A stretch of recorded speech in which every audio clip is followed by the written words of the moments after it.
اعوذ باللہ من الشیطان الرجیم بسم اللہ الرحمن الرحیم رب اشرح لی صدری ویسر لی امری واحلل عقدۃ من لسانی یفقہوا قولی۔ جب دنیا ریزہ ریزہ ہو جائے گی، قیامت کی چھوٹی اور بڑی نشانیوں کے بارے میں، علامات کبریٰ، قیامت کی بڑی نشانیاں، دجال کا خروج، 28واں حصہ۔ دجال جب حضرت عیسیٰ علیہ السلام کی طرف دیکھے گا تو اس طرح پگھلنا شروع ہو جائے گا جس طرح کی پانی میں نمک۔ وہ فوراً ہی بھاگ کھڑا ہوگا۔ عیسیٰ علیہ السلام اسے باب لد، جو کہ فلسطین میں ایک معروف مقام ہے جہاں آج کل یہودیوں نے فوجی اڈا بنایا ہوا ہے، اس کے قریب جا پکڑیں گے۔ دجال خبیث نمک کی طرح کھلنے لگے گا، مگر حضرت عیسیٰ علیہ السلام اسے پکڑ لیں گے اور نیزے سے موت کے گھاٹ اتار دیں گے۔ حضرت عیسیٰ علیہ السلام لوگوں کو دجال کا خون نیزے پر لگا ہوا دکھائیں گے۔ پھر اللہ تعالیٰ یہود کو شکست اور ذلت سے دوچار کرے گا۔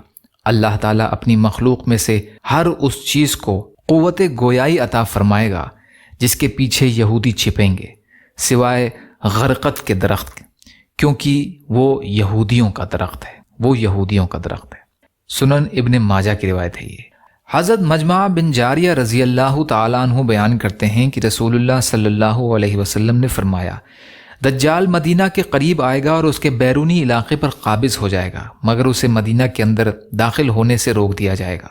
پھر وہ بیت المقدس میں جبل عیایا کے پاس آئے گا اور مسلمان کی ایک جماعت کا محاصرہ کر لے گا۔ مسلمان اس کے باعث شدید مشکلات سے دوچار ہوں گے۔ بالآخر مسلمانوں کی عمرہ کہیں گے، تم لوگ کس بات کے انتظار میں ہو؟ اٹھو اور اس شیطان کا مقابلہ کرتے ہوئے یا تو اللہ سے جا ملو یا پھر تمہیں فتح نصیب ہو جائے گی۔ وہ دجال سے لڑائی کے بارے میں مشورہ کریں گے، پر جیسے ہی صبح ہوگی تو عیسیٰ علیہ السلام تشریف لے آئیں گے۔ جب وہ رکوع سے اپنا سر اٹھائیں گے تو کہیں گے، اللہ نے اس کی بات سن لی جس نے اس کی تعریف کی۔ اللہ نے مسیح الدجال کو ہلاک کر دیا اور مسلمان غالب آ گئے۔ حضرت عیسیٰ علیہ السلام دجال کو قتل کر دیں گے اور اس کے ساتھی شکست کھا جائیں گے، یہاں تک کہ درخت، پتھر اور مٹی بول بول کر کہیں گے، اے مومن، یہ میرے پیچھے ایک یہودی ہے، آؤ اسے قتل کر دو۔ اور ایک روایت میں ہے، حتیٰ کہ عیسیٰ علیہ السلام اسے باب لد پر جا کر پکڑیں گے اور قتل کر دیں گے۔ یہ روایت مستدرک حاکم اور صحیح مسلم سے لی گئی ہیں۔ پھر عیسیٰ ابن مریم علیہ السلام ایسی قوم کے پاس آئیں گے جنہیں اللہ نے دجال سے بچا لیا ہوگا۔